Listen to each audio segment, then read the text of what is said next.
जो लोग मेरी आवाज को सुन रहे हैं, आपका जब बालक होता है तो आप कितने प्रसन्न होते हैं। आत्मदेव भी प्रसन्न हुए जब उनको दो दो बालक हुआ। एक धुंधली ने अपने बहन से ले लिया झूठ बोल के, एक गौ के द्वारा गोकर्ण जी की उत्पत्ति हुई। आप भी तो प्रसन्न होते हैं, लेकिन विचार कीजिएगा महाराज, उस बालक के दुख के कारण अपनी बसी बसाई व्यवस्था को छोड़ के आत्मदेव जी को वन में जाना पड़ा। क्या आपके साथ ऐसा नहीं होता? जिस मकान को बनाने के लिए आपने जीवन भर अपना पेट काट के एक एक रुपया जोड़ के मकान को बनाया, और एक समय ऐसा आता है कि वो बेटा जिसके लिए आपने इतनी बड़ी बिल्डिंग खड़ी करवाई, जिसके लिए आपने बैंक में इतना सेविंग मनी रखा, वो बेटा आपको वृद्धाश्रम में छोड़ देता है। कभी विचार किए हैं कि इसका कारण क्या है? मैं व्यासपीठ से कहता हूं, जिन माता पिता को उनके बालक वृद्धा आश्रम में छोड़ते हैं, इसमें उस बेटे का कोई दोष नहीं है। मैं बड़ी जिम्मेदारी से कह रहा हूं महाराज, जिस बेटे ने अपने माता पिता को वृद्धाश्रम में छोड़ दिया, उस बेटे का उसमें कोई दोष नहीं है। आप कहेंगे कि ये क्या कह रहे हैं, बेटे ने आप वृद्धाश्रम में छोड़ दिया और बेटे का दोष नहीं है? मैं कहता हूं उस बेटे का दोष नहीं है, फिर दोष किसका है? दोष माता और पिता का है। क्यों? आप विचार कीजिए, बालक का जन्म होता है, लाखों का खर्च करते हैं, उत्सव मनाते हैं, बालक के छठी में दर्जनों पशुओं को कटवा के गांव को खिलवाते हैं। बालक थोड़ा सा बड़ा होता है, अभी अच्छे से बोल नहीं पाता, तो बेटा ABCD बोलो, A for Apple, B for boy, बेटा 2 पूरे 2 इक्वल टू 2 जा 4, 2 3 जा 6। बेटा मेरा बेटा इतना मोबाइल में ट्रेंड है गुरुजी, उतना हम नहीं जानते हैं, कोई भी गेम चालू करवा लीजिए भी गेम खेलने लगेगा।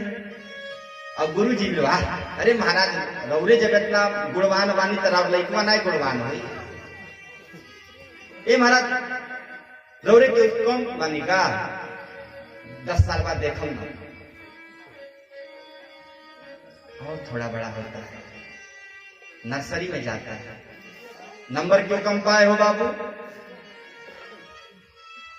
बेटा हाई स्कूल में जाता है, 80% मार्क्स से कम मत लाना। और जब बेटा 80% लाता है तो पूरा गांव मिठाई बांटी जाती है कि बेटा ने 80% लाया है। बेटा बड़े होकर इंजीनियर बन जाओ, गांव में नाम हो जाएगा कि फला का बेटा इंजीनियर बन गया, फला का नाती इंजीनियर बन गया। बेटा को 1-1 रुपया काट के इंजीनियर बना दिए। मैं आपसे पूछना चाहता हूं, जन्म से लेकर युवा अवस्था तक कभी अपने पुत्र को ये आपने समझाया कि पुत्र जीवन में कुछ भी हो जाए झूठ मत बोलना?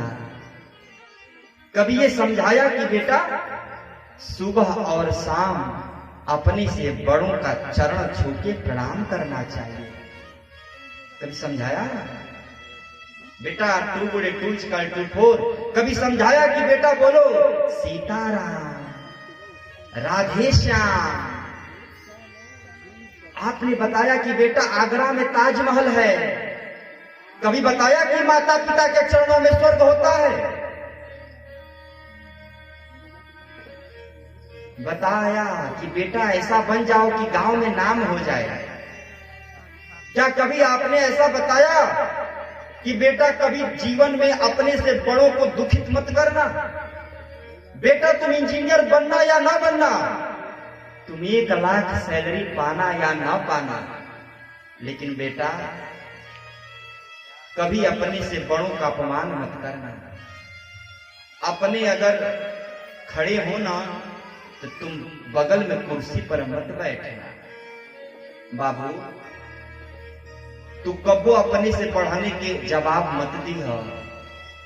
कभी समझाया आपने? समझाया? हाँ? समझाया आपने? विचार स्वयं कीजिए। बड़ा होके लड़का जब इंजीनियर बनता है, डॉक्टर बनता है, लाखों सैलरी पाता है और आपकी बातों का जवाब देता है तो आपको कष्ट होता है।